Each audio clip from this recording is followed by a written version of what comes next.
यदि सुख चाहते हो, निरंतर सुख, तो चलो हम लोग विष्णु के पास चलते हैं, अपना प्रश्न लेकर, अपनी जिज्ञासा लेकर।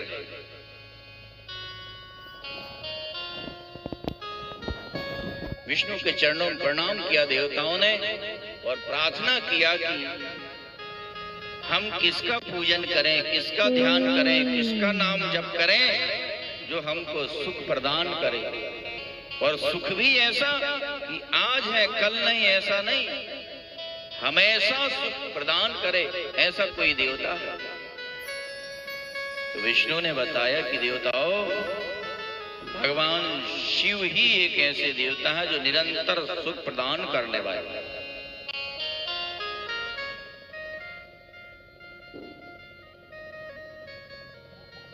साहानि स्तन्मह छिद्रम सांधता सा च मुग्धता यन मुहूर्तम क्षणम वापि शिवम नैव समर्चये। वही हानि है, वही सारी कमी है जिस मुहूर्त, जिस क्षण में भगवान शिव की अर्चना ना की जाए। हमको जीवन में समय मिला और उस समय में हमने शिव की आराधना ना की, शिव का ध्यान नहीं किया, शिव का पूजन नहीं किया, तो जीवन के समय की सबसे बड़ी हानि, सबसे बड़ी हानि। विष्णु ने देवताओं की प्रार्थना से विश्वकर्मा को बुला करके और देवताओं के अधिकार के अनुसार शिवलिंग का निर्माण करके दिया। आप ध्यान से सुने, कौन देवता किस वस्तु के शिवलिंग का पूजन करता? विश्वकर्मा ने इंद्र के लिए पद्मराग मणि का शिवलिंग निर्माण करके दिया। कुबेर को सुवर्ण का शिवलिंग निर्माण करके दिया। धर्म को पीत मणि का शिवलिंग निर्माण करके दिया। वरुण को श्याम मणि का शिवलिंग निर्माण करके दिया। विष्णु को इंद्रनील मणि का शिवलिंग निर्माण करके दिया। ब्रह्मा जी के लिए सुवर्ण का, विश्व देवों का चांदी का, वसुओं को आर्कुट का, अश्विनी कुमारों को पार्थिव मिट्टी का शिवलिंग निर्माण करके दिया। लक्ष्मी को स्फटिक मणि के शिवलिंग निर्माण करके दिया। स्फटिक मणि के शिवलिंग के पूजन करने से लक्ष्मी प्रसन्न होती, लक्ष्मी देते हैं शिव जी। आदित्यों को ताम्र का शिवलिंग निर्माण करके दिया। चंद्र को मुक्ता का शिवलिंग निर्माण करके दिया। अग्नि को वज्र का शिवलिंग निर्माण करके दिया। ब्राह्मणों को पार्थिव शिवलिंग निर्माण करके दिया। नागों को चंदन का शिवलिंग निर्माण करके दिया। देवी को माखन का शिवलिंग निर्माण करके दिया। देवी को माखन अर्पण करने से देवी प्रसन्न होती। नाग निरंतर चंदन में लिपटे रहते हैं, इसलिए चंदन प्रिय है नागों को, इसलिए चंदन का शिवलिंग निर्माण करके। योगियों को भस्म प्रिय होती, निरंतर भस्म लगाए रहते हैं, इसलिए भस्म का शिवलिंग निर्माण करके दिया। यक्षों को दही का शिवलिंग निर्माण करके। यक्षों का पूजन, यक्षों का जब हम पूजन बलि आदि देते हैं तो उसमें दही का भोग लगता हो, दही अर्पण किया जाता है, इसलिए यक्षों के लिए दही का शिवलिंग निर्माण करके दिया। और छाया को आटे का शिवलिंग निर्माण करके दिया। ब्रह्माणी को रत्न का शिवलिंग निर्माण करके दिया। बाणासुर को पारद के शिवलिंग निर्माण करके दिया। विष्णु से शिव की पूजन की विधि सुनकर के सारे देवता अपने अपने धाम में आ जाते हैं। भगवान शिव के दो प्रकार के शिवलिंग है, बाह्य और आभ्यंतर। बाह्य सृष्टि रूप में जड़ चेतन चराचर, ये भगवान शिव का बाह्य लिंग है। एक वृक्ष है वही भी शिव का लिंग है, मनुष्य है वही भी शिव का लिंग है, एक पत्थर है वही भी बाह्य शिवलिंग है, और आभ्यंतर शिवलिंग एक सूक्ष्म शिवलिंग है हृदय से उग रहा है तुम्हारे को। कोई सामग्री ना मिले पूजन की, केवल बिल्व पत्र अर्पण कर दो। बिल्व पत्र अर्पण करने मात्र से शिव का पूजन संपन्न हो जाता है। सर्वाभावे बिल्व पत्र मार्पणीयम शिवाय वै, बिल्व पत्रार्पणेनैव सर्व पूजा प्रसिद्ध्यति। न चंदन न अक्षत न जल, कुछ भी ना हो, केवल बिल्व पत्र अर्पण कर दो। भगवान की षोडशोपचार से शिव का पूजन संपन्न हो जाएगा। बिल्व पत्र भगवान शिव को इतना प्रिय।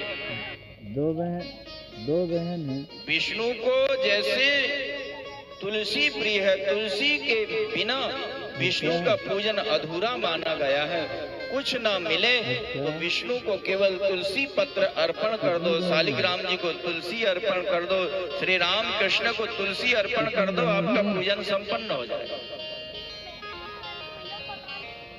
गणेश जी को दुर्वा अर्पण करने मात्र से पूजन संपन्न हो जाएगा। गणेश जी को दुर्वा प्रिय है, विष्णु को तुलसी प्रिय है, वैसे ही शिव जी को बिल्व पत्र प्रिय है। विष्णु के भोग में तुलसी अर्पण करना चाहिए, तुलसी डालना चाहिए। गणेश जी के नैवेद्य में दुर्वा दल डालकर के नैवेद्य चढ़ाना चाहिए, और शिव जी के नैवेद्य में तुलसी बिल्व पत्र डाल करके और नैवेद्य लगाना चाहिए, भोग लगाना चाहिए। क्योंकि भगवान शिव को बिल्व पत्र बहुत प्रिय है। अभी तुम देगा कौन कौन से पुष्प भगवान शिव को चढ़ाए जाते हैं और कौन से पुष्प चढ़ाने से किस वस्तु की प्राप्ति होती है। यदि कोई चाहे कि मुझे लक्ष्मी मिले, लक्ष्मी प्राप्ति हो, तो वह कमल के पुष्पों से शिव जी का पूजन करे, बिल्व दल से शिव जी का पूजन करे, शंख पुष्प से और सतपत्र पुष्प से भगवान शिव जी को अर्पण करने से लक्ष्मी की प्राप्ति होती। 10 करोड़ बिल्व दल चढ़ाने से राज्य की प्राप्ति होती। भगवान शिव के ऊपर अखंडित जलधारा लगाना चाहिए। जब तक रुद्रीय मंत्रों का समापन न हो तब तक जलधारा अखंड रूप से चलती रहना चाहिए, और अखंडित चावल चढ़ाने से, अक्षत चढ़ाने से भगवान शिव प्रसन्न हो। अक्षत का मतलब ही होता है जिसका छत नहीं हुआ, जो टूटा ना हो। जो चावल टूट गया हो वह अक्षत नहीं कहलाता। सबसे सुंदर है कि धान को अपने नाखूनों से, अपने हाथ से निकाल करके और शिव को पूजन के लिए वो अक्षत तैयार करके चढ़ाए। क्योंकि धान को जब हम दरवाते हैं तो वह टूट जाती है, तो वह अक्षत रहने, रक्षित नहीं रहती। अक्षत का मतलब ही है जो छत नहीं हुआ है, टूटा नहीं। 250 रुपया। कोई कारागार में है, कारागार की मुक्ति के लिए 1 लाख बिल्वदल चढ़ाए या कमल चढ़ाए तो कारागार से मुक्ति हो जाएगी। वो फूल ले लिया। कोई रोगी है, रोग मुक्त हो जाए ऐसी कामना हो तो 50,000 कमल या बिल्वदल चढ़ाने से रोग मुक्त हो जाता है। हमारी कमाई जितनी होती है उससे ज्यादा खर्चा। कन्या प्राप्ति के लिए 25,000 बिल्वदल या कमल चढ़ाए शिव जी के ऊपर। विद्या की कामना के लिए 12,500 कमल या बिल्वदल चढ़ाए।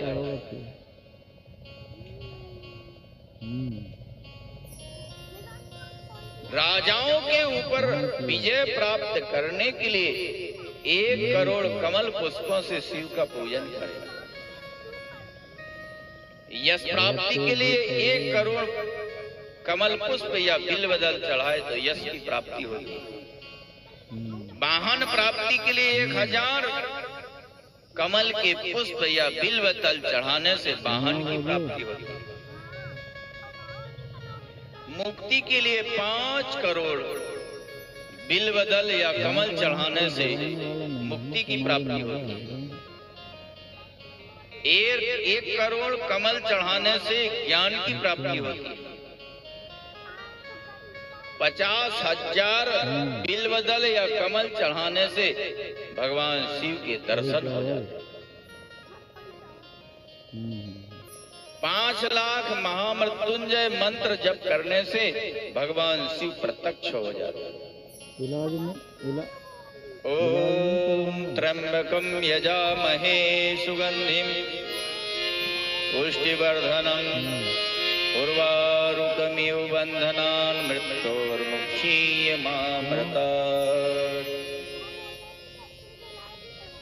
महामृत्युंजय मंत्र जप करने से मृत्यु भी टल जाती है, अकाल मृत्यु टल जाती है। कामना के लिए कुश से पूजन करना चाहिए शिव का। 1 लाख कुश के पूजन से मुक्ति मिलती है। 1 लाख दूर्वा चढ़ाने से शिव के ऊपर आयु की वृद्धि होती है। कोई चाहे कि मुझे पुत्र नहीं है, पुत्र प्राप्ति के लिए 1 लाख धतूरा के पुष्प चढ़ाने से पुत्र की प्राप्ति हो जाती है। धतूरा का पुष्प भगवान शिव को बहुत प्रिय है। देखो कितनी लंबी सूंड हो गई। और नीला धतूरा मिल जाए तो कहने ही क्या। जिसकी डंडी लाल होती है, जिस धतूरा के वृक्ष की डंडी लाल होती है, जिसका पुष्प नील वर्ण का होता है, श्वेत युक्त, वह शिव जी को चढ़ाया जाता है। विशेष महिमा धतूरा पुष्प।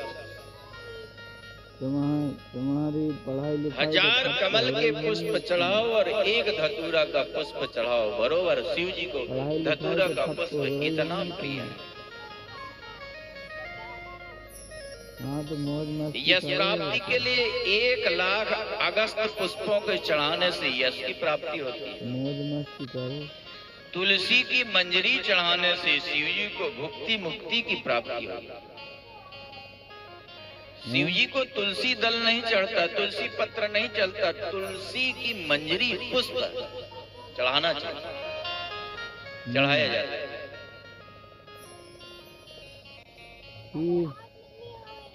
अर्क पुष्प चढ़ाने से, अर्क मतलब अकौआ, अकोना, इसके पुष्प चढ़ाने से, अपा मार्ग के पुष्प चढ़ाने से, कहलार के पुष्प चढ़ाने से प्रताप की प्राप्ति होती है। रोग मुक्ति के लिए करवीर के पुष्प चढ़ाना चाहिए। भूषण प्राप्ति के लिए गुल दोपहरिया का पुष्प चढ़ाना चाहिए। कोई शिव जी के ऊपर अलसी का पुष्प चढ़ाता है तो वह विष्णुवत प्रिय हो जाता है। शिव को जैसे विष्णु प्रिय है, वह व्यक्ति भी उसको प्रिय हो जाता है। समी पत्र चढ़ाने से मुक्ति मिलती है। भगवान शिव को समी पत्र बहुत प्रिय है। समी पत्र चढ़ाने से शांति मिलती है, मुक्ति मिलती है। और एक कहावत भी है, जहां रहे समी वहां ना रहे कमी। जहां समी का वृक्ष होता है वहां कोई नहीं, कोई कमी नहीं रहेगी। बोल राधे राधे। इसलिए जहां शिवालय है, शिव के मंदिर है, वहां समी का वृक्ष होना चाहिए, बिल्व वृक्ष होना चाहिए, और अकोना का वृक्ष होना चाहिए, धतूरा का वृक्ष होना चाहिए। कुछ नहीं तो इतने वृक्ष तो होना ही चाहिए। किस किस के वृक्ष? धतूरा का वृक्ष हो, समी का वृक्ष हो, अकौआ का वृक्ष हो, कम से कम बिल्व पत्र का वृक्ष तो होना ही चाहिए।